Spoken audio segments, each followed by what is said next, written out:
Muri Zimbabwe tinokuchingamidzai zvekare kune chimwe chirongwa pano pa Zim Facebook Secrets and Confessions. Tadzoka zvekare nemamwe messages kuri sei kwose kwamungava muri kuma TV mana enyika. Please you can hit the like button as well as to comment in the comment section. Kune avo vanenge vasingakwanisi kuona apo pandinenge ndaposta mamwe episode, you can just hit the notification bell so that pose pandinoposta you can have an update. Regedzai tiva taenda panyedu inotevera. Nyedu inotevera yakamira sekudaiso. Hanzi makadi zvenyu mukoma, ndinokumbirawo kuti munge muchindiposterawo nyaya yangu makaviga chitupa changu. Ndauya pano ndine secret iyo yandinayo. Ndiri mukomana uye zvekare ndine makore 28 years ekuberekwa. Handizivi kana zviri izvo zvava kukonzeresa kuti ndinge ndichitadza kuwana munhu anondida, because musikana wose uyo wandinenge ndataura naye tikawirirana panozongoitika mamwe maproblems ekuti handikwanise kuti ndinge ndichimatsanangura pano nekuti ndinokwanisa kuzopedzera vanhu nguva yavo. Mukoma, ndakunyorerai nyaya yangu nekuti ndiri kuda kuti munge muchindibatsira. Pane zvandakaonawo nemaziso angu awa muno muHarare zvandisinganzwisisi uye zvekare handikwanise kuti ndige ndichizvikanganwa kusvikira ndichizofa. Vari nani zvavo avo vanoti hakuna zvipoko vasati vakambosangana nazvo. Inini chipoko ndakachiona nemaziso angu awa. Zita rangu ndichati Kelvin, not my real name. Ndiri kugara muno muHarare. Regai ndinge ndichiti ndinogara muno Mbare pedo neMatapi Flats. Ndiri kuzamawo kutoti ndige ndichitowanawo mukadzi anondida, but kunyangwe ndikasangana nemukadzi zviya, relationship yacho inomboti ikaita sekunge yava kufamba, then anobva atongondiramba.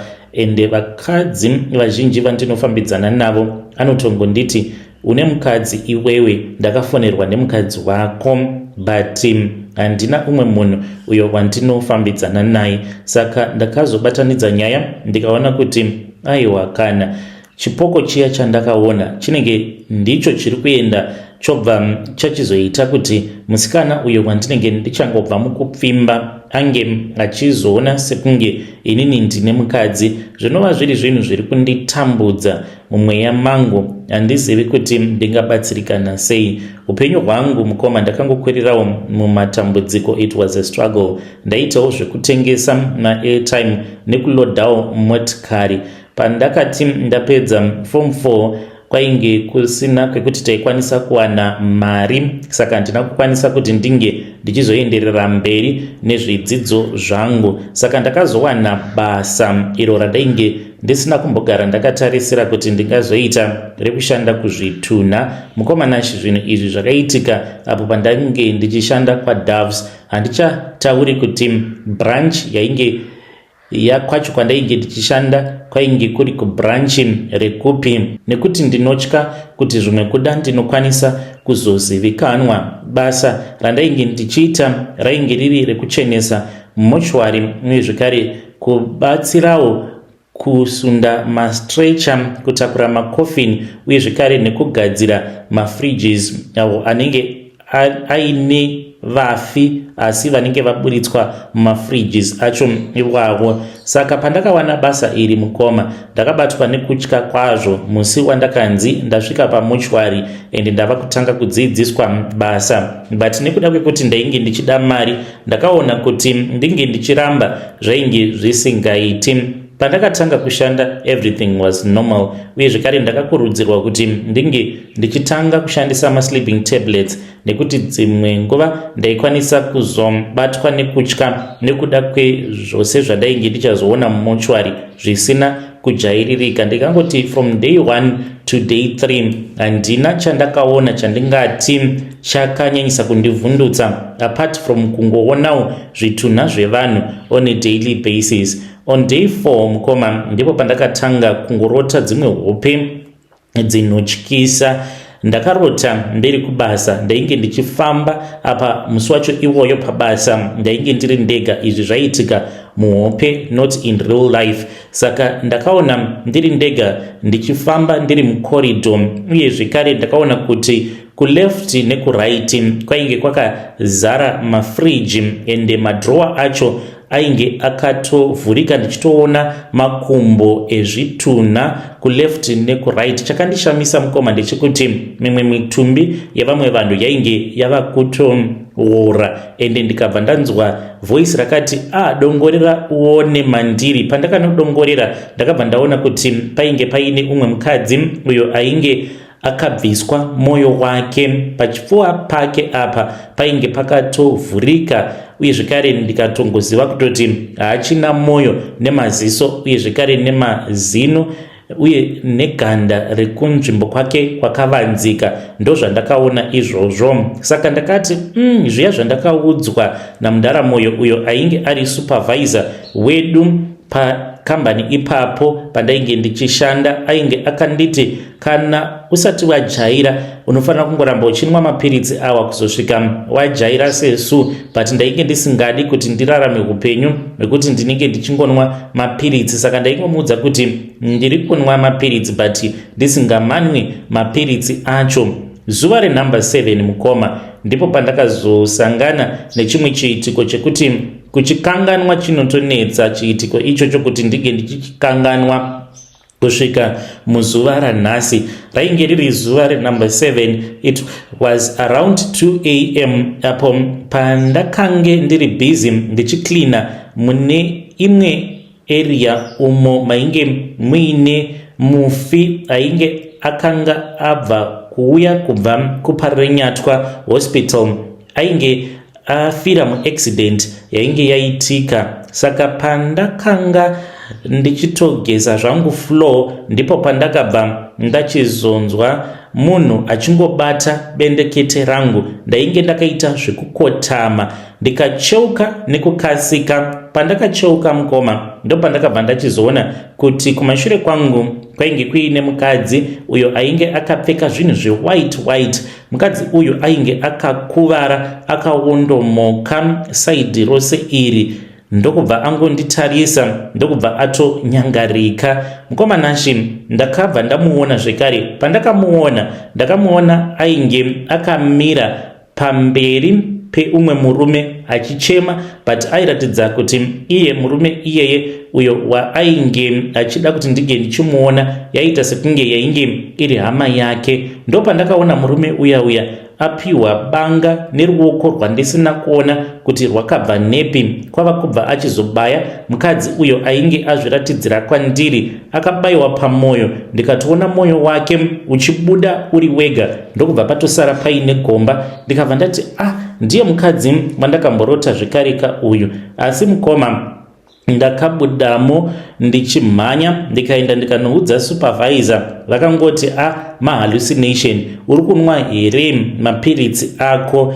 Mangwana acho makuseni ndakangoti ndichingosvika pamba ndikabva ndatoudza vabereki kuti ini zvekubasa handichadi kuti ndinge ndichiramba ndichingoenda kubasa. Vakati ndainge ndiri munhu ane nungo, hakuna akada kuzvibhilivha kuti ndainge ndaona chipoko. Asi ndakachiona chipoko. Handizivi mukomanashi kuti mungandibatanidzawo here nevamwe vanhu vanoti vakazvionawo zvipoko vakamboshandawo mumamochwari. Ndinodawo kungoziva kubva kwavari kuti ipapo pavakaona zvipoko chii chakazoitika kwavari.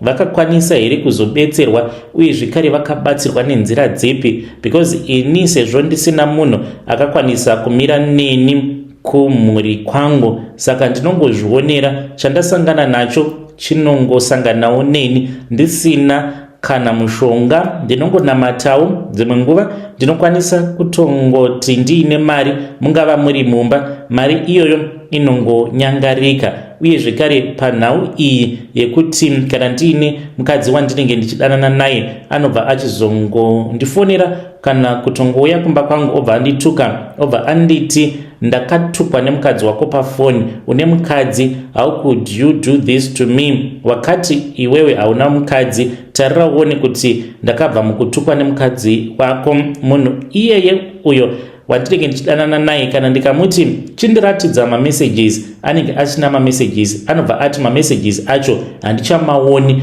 but ndakatobva mukutotukwa nemunhu wako iwewe une mukadzi. Ndobva ndati ko ndingagoita mukadzi sei inini ndichigara ndiri ndega? Tarira uoneka kuti izvezvi mumba umu mawanga wagara uchingopinda uchiuya kuno uchisecha everywhere, hapana kana proof yekuti ndine mukadzi, but ndinotongorambwa. Saka I think kuti chipoko ichocho chandakaona chava kutongozviita mukadzi wangu. Handizivi kuti ndingabatsirikanawo sei panapa pashow yenyu Mukoma. Vedare ndo message iyo yandakatumidzirwa ichibva kuna Mukoma vedu. Ngatizamei kuti tinge tichitaura navo mucomment section. Hanzi ndinomboedza kunamata but hapana kana chiri kumbochinja. Vari kuda kungobvunza kubva kune vanoziva kuti nezvandakasangana nazvo, even though hama dzangu dzisingadi kundibhilivha kuti zvinhu zvandakasangana nazvo ndezvechokwadi, hanzi ndingazvibatsirawo sei. Hanzi ndamboedza kunamata but hazvisi kuchinja.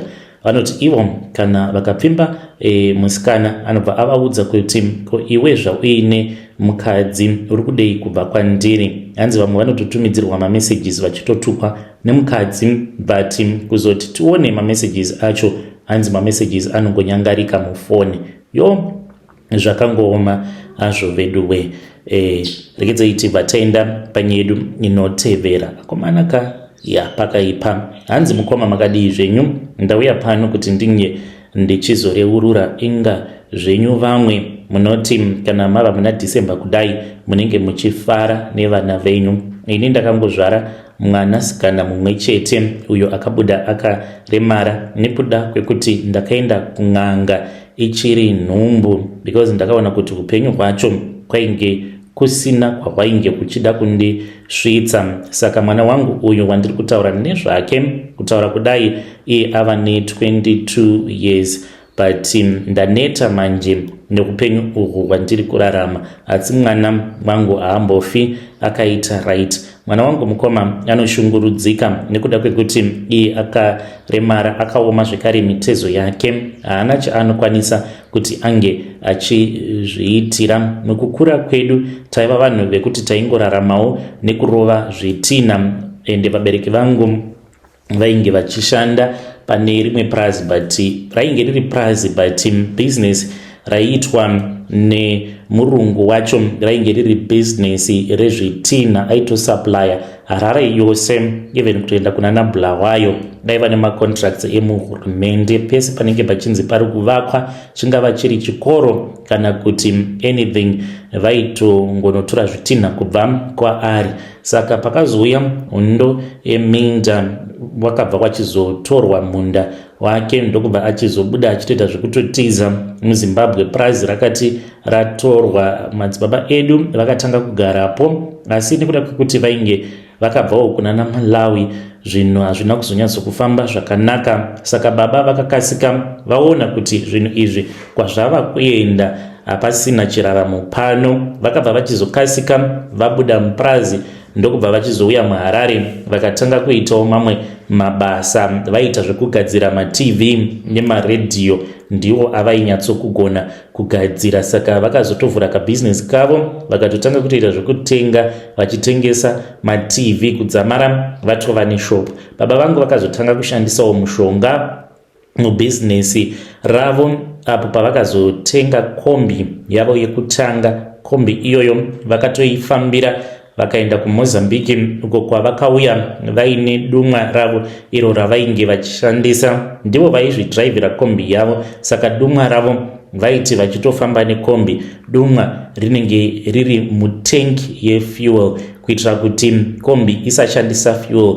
Kombi yavo yekutanga yaisashandisa kana donwe rimwe chete. Nekuda kwedumwa iroro vaikwanisa kuzotodira fuel after each and every 3 months. Ndo zvandakaona izvi mukukura kwangu. Vabereki vangu vakazoti vashaika, then ndokubva ndachizosirwa dumwa, asi handina kukwanisa kuti ndinge ndichitevedzera miko nemirayiro. Ndakabva ndachizoenda kun'anga ndava kuda kunodzosera dumwa iroro, ndikakwanisa kuridzosera, but kurirasa kwandakaita minyama Mukoma munyama wakabva wachizopinda muhupenyu hwangu. Ndainge ndava kurarama hupenyu hwainge husina kunyatsokunaka, zvinhu zvisingafambi zvakanaka.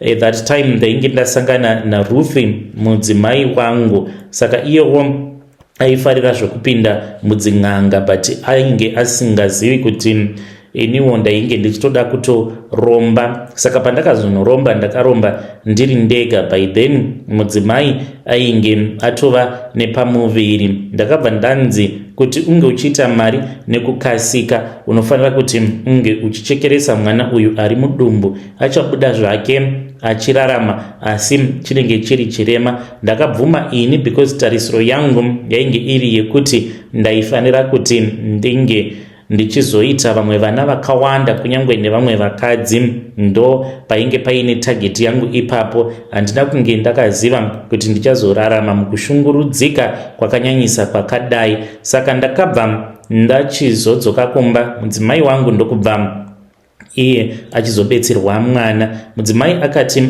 abetserwa mwana ndikazodzokera kun'anga uko kwandakanopiwa mhiko dzekuti mwana kana ava negore ndaifanira kuti ndinge ndichizoenda naye zvekare kun'anga. Mwana akati akwanisa gore, mainge muri muna October, ndikanzi ndinge ndichimirira kuzonosvika date randainge ndichazopiwa muna December rekuti ndinge ndichinozadzikisa mhiko dzangu kekutanga. Saka ndakazonzi musi wa28 December ndo zuva rainge rasarudzwa nevadzimu vasekuru kuti ndiro date randainge ndichifanira kuti ndinge ndichizoti each and every year ndinenge ndichienda kumakuva. Saka izvi ndo zvandinoita mukoma. Unoti kana uri musi wa28 December ndinotora mwana wangu, kana ndamutora then ndinobva ndachizoenda naye, ndobva ndachizonomuisa pamusoro peguva, ndinonomuradzika pamusoro peguva. Iye nekuda kwekuti kana kutaura haachagoni kutaura nekuti akaoma mutezo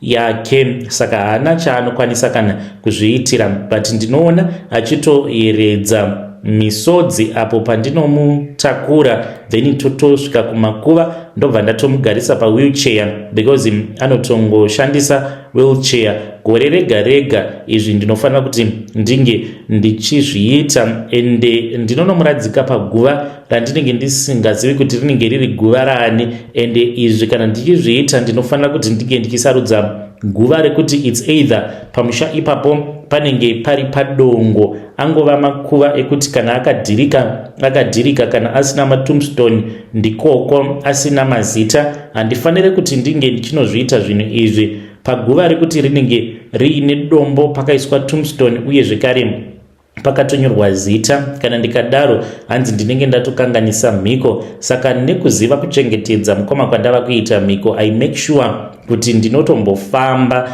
ndotanga kutotsvaka kuti kwandingawana musha dongo ndekupi, kana kuri kunzi ndinenge ndichida kuzviita mumaruzeva kana ndichida kuzviita muno muHarare sezvandakaita last year.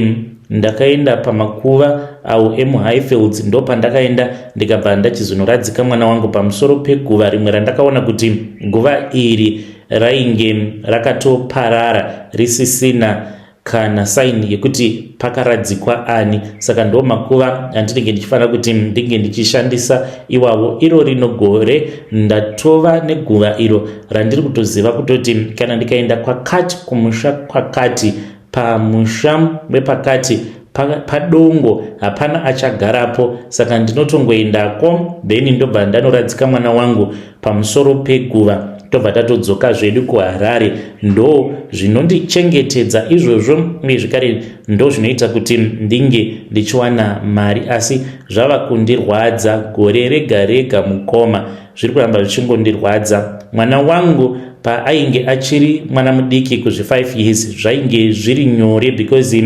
ndainge ndisingaoni sekunge iyewo ainzwisisa zvainge zvichiitika. Zvakatanga kurema apo paainge ava kuma10 years because airatidza kuvhunduka. Pandinenge ndamuburitsa mumotikari tiri kumakuva ndonomuratidza guva, ndobva ndachizomuradzika pamusoro peguva iroro. Saka aivhunduka mwana because ainge ava kukwanisa kurizina. Iko zvino ava ne22 mukoma Nashi. Zvava kurema because munhu mukuru uyu anotofanira kunge dai atovawo nemusha wake aine murume wake, saka anongoyeredza misodzi pose apo pandinonomuradzika pamusoro peguva. Handisi kuda kuti vanhu vange vachindinzwira tsitsi, asi ndiri kuda kuti vanhu vange vachingondibetsera. Ndafamba ini munzvimbo dzakasiyana-siyana ndichiti zvimwe kuda ndichawana munhu anokwanisa kundibatsira, but so far pavanhu vose vandaifungidzira kuti vane masimba, vamwe vatori phone numbers, mamwe andakatoita zvekutotengeserwa, but chakabuda hapana. Ndinofanira kutoti iro rino gore ndinge ndichitodzokera nemwana kumakuva, kune kumwe uko kwandakakwanisa kunoona guva racho kumaruzevha, asi pamba pacho padongo ndipo pandichanoitira mhiko idzi riri iro rino gore. Vedare ndo message iyo yandakatumidzirwa ichibva kuna mukoma vedu hanzi ndaneta. Nguva yacho yareba vachingotevedzera mhiko idzi. Ngatitaurei navo mucomment section. Hanzi mwana wavo ane 22 years, apa akaremara, anongogara muwheelchair, hanzi akaoma mutezo uye zvekare tauri, hanzi anongoyeredza misodzi pose apo pavanoenda naye kumakuva. Zvakangooma hazvo vedu we. Regedzai tibva taenda panyedu inotevera. Hanzi mukoma makadii zvenyu? Mukadzi wose wandinenge ndaroora anofa mushure me4 months, asi ndiri kufanira kuti ndinge ndichiroora zvekare gore rinotevera iro. Ndiri kufanira kuti ndinge ndichiroora muri muna April. Muri sei zvenyu? Mukoma ndauyawo pano nekuda kwenyaya iyo inondinetsa, uye zvekare kune vamwe vanhu vanokwanisa kutadza kuzvibhilivha nekuti vanenge vasati vararama mazviri. Saka nyaya iyi mukoma yandiunza, uye zvekare ndinongogara ndichingofunga nezvazvo kuti saka ndichadii mukoma posta nyaya yangu nekukasika. Saka zita rangu same ndinonzi Tanyaradzwa, uye zvekare zita repachitupa handichatauri, muchangonditi titi ndo zita iro randinozivikanwa naro, nekuti rekutanga zita rangu nditi, uye zvekare same nditi, zvekare Tanyaradzwa. Saka mukukura ndaingonzi titi. Ndiri murume uye zvekare ndine makore 38 years ekuberekwa. Ndichangotiwo ndakazvarirwa munzvimbo yebudiriro ndikakuriramo, ndikabva ndachizouyawo muno muSouth Africa ndichitsvaka upenyu, asi chokwadi ndechekuti upenyu hwacho hwainge huchitongorwadza. Ndainge ndichitongoraramira murima nekuda kwekuti vamwe vedu kwatinobva tinenge tichitosundidzirwa mhepo dzekuti tisambofa takakwanisa kubudirira muupenyu. Kazoita kuti ndinge ndichizosvika pano mukoma enhau yekuti ndakazoendawo ndikanobetserwa mun'anga. Ndaenda kunobetserwa mushure mekunge ndaudzwa kuti kwedu vanhu vanoroya nekuda kwekuti mumusha mune zvemo. Tine vamwe avo sekuru vainge vari first born mumhuri makaberekerwa vana baba, apa sekuru vainge vaine vakadzi vavo vaviri. Saka sekuru vakazoti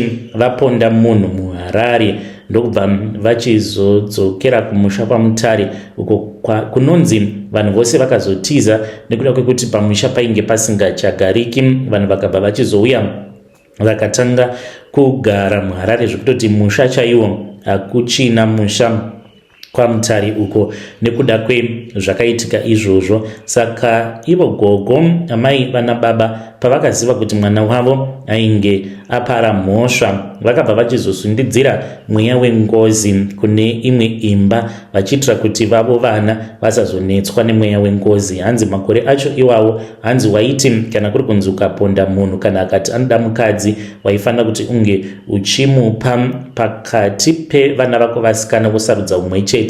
Saka gogo vakati vainge vasingade kuti vavo vanasikana vange vachizonoshandisiwa, vange vachizonoripa mweya wengozi munhu uyo ainge akapondwa nemwana wavo bankuru vedu. Saka vakatanga kuendawo kun'anga vachiti vari kuenda kunobetserwa. Saka kubatsirwa kwavainge vachiitwa, vaisundidzira mhepo kune vamwe vana saka vamwe pavakazoona kuti vainge vava kungogara vachinetswa nekungobudirwa, vana vachingotaura zvisinganzwisisiki, vanhu vachirohwa nezvinhu, ndopavakatanga kufambawo in secret, vakaudzwa dhiri rose iro rainge rakaitwa nagogo vedu. Saka mumusha mukoma umwe neumwe ainge ava kungoti kana akangoona kuti vake vana vanenge varwara, aibva atongobuda obva atoenda obva anobetserwa nen'anga. Saka taitozviziva mukukura kwedu kutoti mudzinza mutori nehondo, a spiritual battle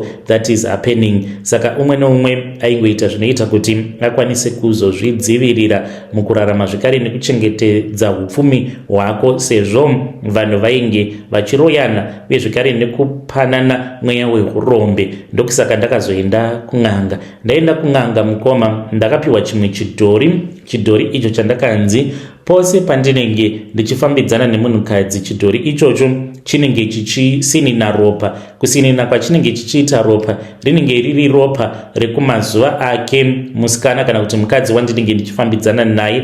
Kubuda kwaanenge achiita ropa kudaro zvinoreva kuti ndinenge ndichiitawo mari. Saka ndakatanga kuita mari, asi handina kunge ndakaziva kuti zvinhu izvi zvinenge zviine mamwe maside effects. Chaingondifadza yainge iri mari iyo yandainge ndichiita. Saka ndaita mari yakawanda kudaro mukoma, ndopandakabva ndachizoti inguva yekuti ndinge ndichizoroora mukadzi wangu wekutanga. Ndakati ndamuroora mushure memwedzi mina 4 months, mukoma nashi akabva afa. So far ndakachata ka5. Vakadzi vose avo vandakachata navo vakafa, and now zvava kuti netsei because vanondiziva vanotoziva nyaya dzose idzi. Saka vanhu vazhinji vava kutondiziva semunhu akaromba. Zvava kutonetsa kutoti ndinge ndichitowana musikana wekufambidzana naye kubvawo mumaareas kwandakakurira. Mudzimai wekutanga mukoma ndakamuroora mainge muri mugore ra2010, but akabva achizofa, akangoita heart failure. Ndikaroora zvekare wepiri muZimbabwe. Ndakamuroora mushure mekunge ndichangobva mukushayikirwa nemukadzi, but ndakambogara hangu, at least ndakachovha 2011 ndichizochata mugore ra2012. Ndakasangana naChipo ainge ari musikana ainge ari very humble, ndokubva achizobvuma kuti tinge tichizochata. Tachata akafa zvekare.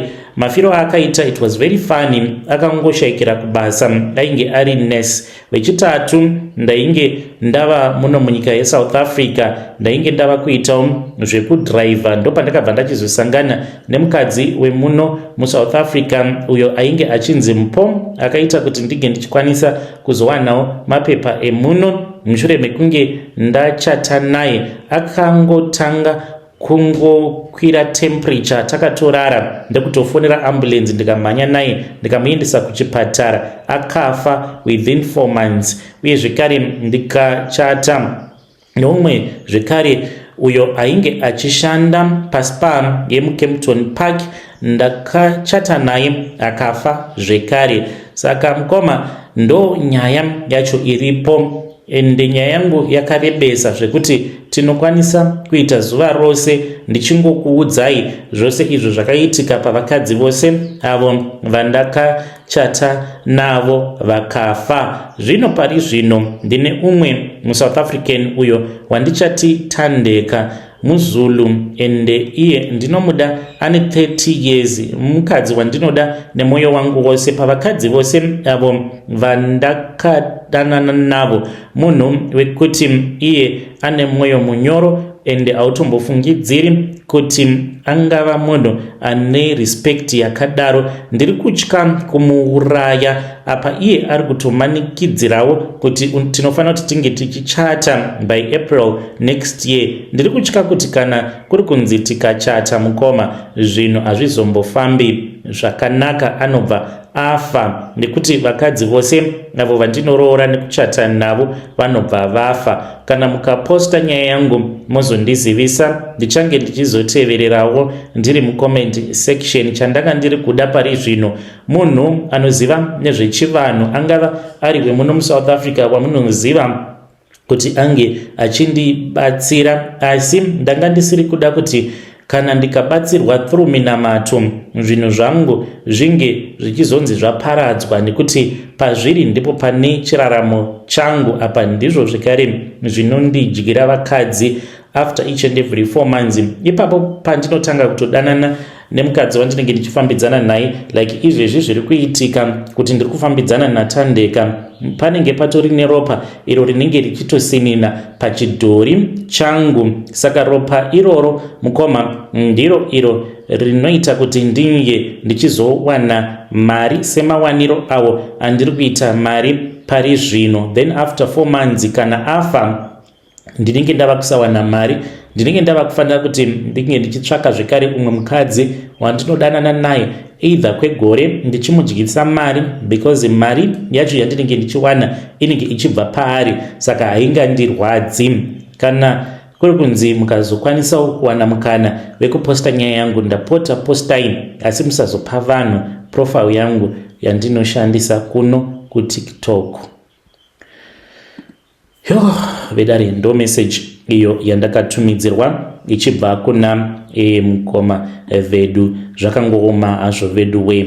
After each and every 4 months mukadzi wavanenge vachata naye anobva afa. Strange things indeed they do happen in this world. Hanzi ndanga ndava kutofunga kuti ndinge ndichimusiya Tandeka uyu ndombodzokera kumusha ndonoroorera kumusha, because kuno hanzi zvanyanyisa kungochata nekupinda nekubuda mumamarriages. Strange things they do happen in this world. Ngatisanganei zvekare mune zvimwe zvirongwa zvinotevera.